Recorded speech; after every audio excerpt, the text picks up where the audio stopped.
Hello everyone, स्वागत है आप सबका आपके अपने YouTube channel thanks learning classes में। आज आप देखने वाले हैं क्लास 12th का बोर्ड पेपर। ये बोर्ड पेपर है 2024 का। अगर आप भी 2025 बोर्ड पेपर की तैयारी कर रहे हैं तो विगत वर्षों के बोर्ड पेपर जरूर से तैयार कर लें।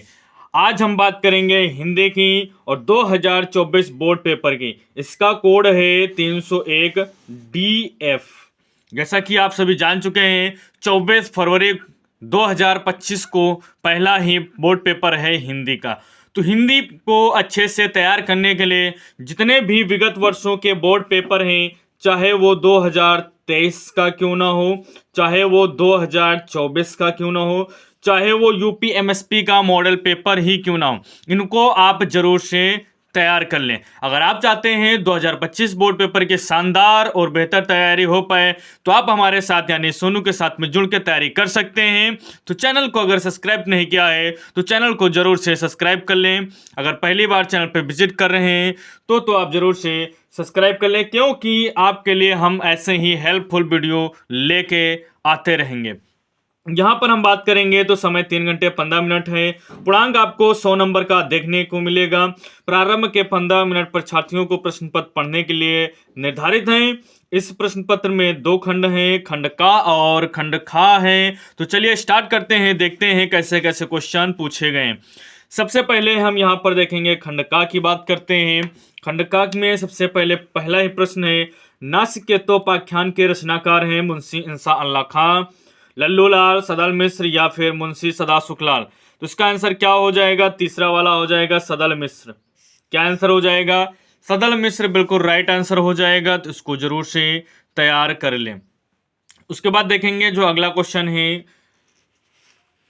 क्या क्वेश्चन है? बाल कृष्ण भट्ट द्वारा संपादित पत्रिका है कवि वचन सुधा, हिंदी प्रदीप, विशाल भारत, साहित्य संदेश। तो क्या हो जाएगा? हिंदी प्रदीप। अगला क्वेश्चन है यहाँ पर, गोदान किस विधा की रचना है? तो इसको देखते हैं, कहानी या उपन्यास, निबंध या फिर नाटक। क्या हो जाएगा इसका सही आंसर?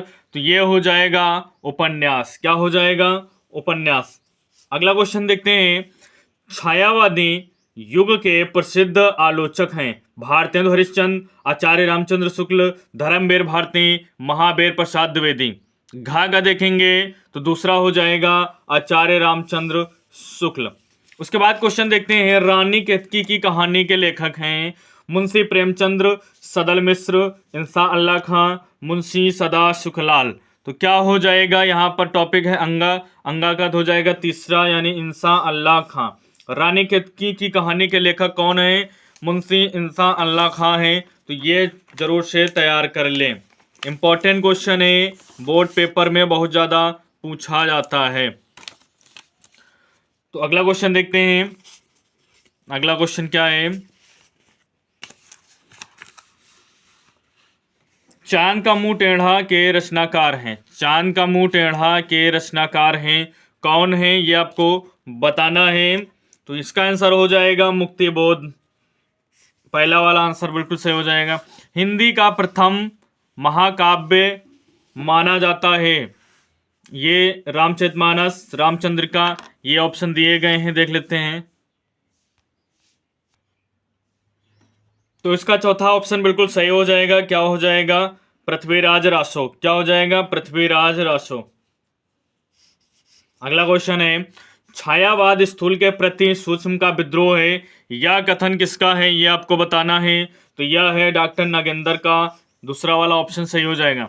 अगला क्वेश्चन देखेंगे, कबीर वाणी के डिक्टेटर हैं, यह कथन किसका है? ये आपको बताना है।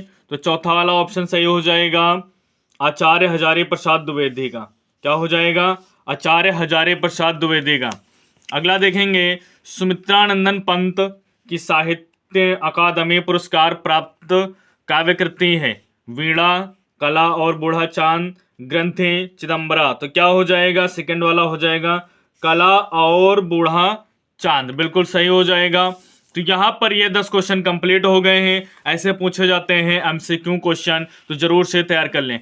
उसके बाद अगर हम देखेंगे तो यहाँ पर है क्वेश्चन नंबर तीसरा, निम्नलिखित गद्यांशों पर आधारित प्रश्नों के उत्तर देने हैं आपको। यहाँ पर ये देख सकते हैं गद्यांश दिया गया है। हमारी युवा शक्ति से संपर्क कायम करने के मेरे फैसले का आधार भी यही रहा। तो ये जो लिया गया है, हम और हमारा आदर्श, यानी कि एपीजे अब्दुल कलाम इसके लेखक हैं, और हम और हमारा आदर्श ये पाठ से लिया गया है। उसके बाद अथवा में मिलेगा क्वेश्चन ये, तो इच्छाएं नाना है और नाना विधि है और वे उसे प्रवृत्त रखती हैं। तो यहाँ पर ये जो दिया गया है भाग्य और पुरुषार्थ चैप्टर से है, जिसके लेखक हैं जैनेन्द्र कुमार। तो इसको आप कर सकते हैं अच्छे से। अगला क्वेश्चन देखते हैं, ये यहाँ पर आ गया पद्यांश से रिलेटेड। तो यहाँ पर क्वेश्चन नंबर चौथा क्या मिलेगा, पद्यांश मिलेगा। मैं अबला बाला वियोगिनी, ऐसे करके यहाँ पर है ये, मुझे फूल मत मारो, ये दिया गया है। तो इसमें भी बताना है, लगभग 10 नंबर का ये क्वेश्चन आता है। 5 क्वेश्चन इससे मिलते हैं, 2-2 नंबर के होते हैं। तो ये लिया गया है गीत पाठ से, और इसके लेखक हैं मैथिली शरण गुप्त। ये अथवा में भी मिल जाता है, तो अथवा में देख लेते हैं इसको। ये अथवा में दिया गया है, तरन तनुजा तर तमाल तरवर बहु छाए। ये कहाँ से लिया गया है, यमुना छवि से लिया गया है। इसके लेखक हैं भारतेंदु हरिश्चंद्र। तो इसको आप कर लेंगे। उसके बाद यहाँ पर चलेंगे हम नेक्स्ट क्वेश्चन पे। क्वेश्चन नंबर 5 है। क्वेश्चन नंबर 5 है यहाँ पर, निम्नलिखित में से किसी एक लेखक का जीवन परिचय देते हुए उनकी रचनाओं का उल्लेख कीजिए। यहाँ पर ये है डॉक्टर हजारी प्रसाद द्विवेदी, वासुदेव शरण अग्रवाल, पंडित दीनदयाल उपाध्याय। 3 में से कोई एक कवि का यहाँ पर लेखक का जीवन परिचय देना है। इसके लिए आपको 7 नंबर मिल जाएंगे। अगला देखते हैं, यहाँ पर है, निम्नलिखित में से किसी एक का कवि का जीवन परिचय देते हुए उनकी साहित्यिक विशेषताओं को लिखिए। तो ये 5 नंबर का आता है जीवन परिचय, 5 नंबर आपको मिलने वाले हैं। उसके बाद खा में देखेंगे, निम्नलिखित में से किसी एक कवि का जीवन परिचय लिखना है। अधिकतम शब्द सीमा सीए, सच्चिदानंद, हीरानंद, वात्स्यायन, रामधारी सिंह दिनकर। इनमें से कोई कर सकते हैं, एक ऑप्शन और आपको मिलेगा। तीसरा यहाँ पे दिया गया है जयशंकर प्रसाद।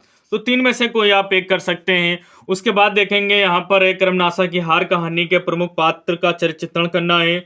बहादुर अथवा खून का रिश्ता कहानी के उद्देश्य पर प्रकाश डालना है। 2 में से कोई आपको एक करना है। उसके बाद यहाँ पर देखेंगे जो क्वेश्चन नंबर 7 है, बहुत ही खास क्वेश्चन है। इसमें सब नहीं करने होते हैं। स्वपठित खंड काव्य के आधार पर किसी एक खंड काव्य का एक प्रश्न करना होता है। तो जो आपके जनपद में, जो आपके डिस्ट्रिक्ट में चलता है, उसको जरूर से आप तैयार कर लें। सब नहीं करने हैं, इसमें एक ही करना है। तो आप यहाँ पर देख सकते हैं अलग अलग खंड काव्य दिए गए हैं। उसके बाद देखेंगे, यहाँ पर क्वेश्चन नंबर 8 है, निम्नलिखित संस्कृत गद्यांश में किसी एक का संदर्भ सहित हिंदी में अनुवाद करना है।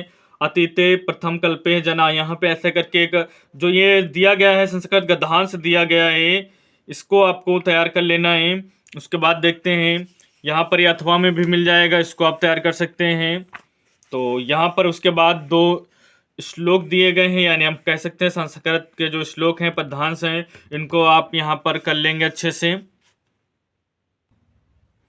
फिर यहाँ पर देख सकते हैं संस्कृत में प्रश्न उत्तर के आंसर करने हैं। इनको तैयार करिए। हास्य रस, शांत रस की परिभाषा उदाहरण देना है। रूपक अलंकार, उत्प्रेक्ष अलंकार की परिभाषा उदाहरण देना है। चौपाई छंद अथवा बरवे छंद की परिभाषा उदाहरण आपको यहाँ पे देना है। फिर किसी एक विषय पर आपको निबंध यहाँ पर लिखने के लिए मिलेगा।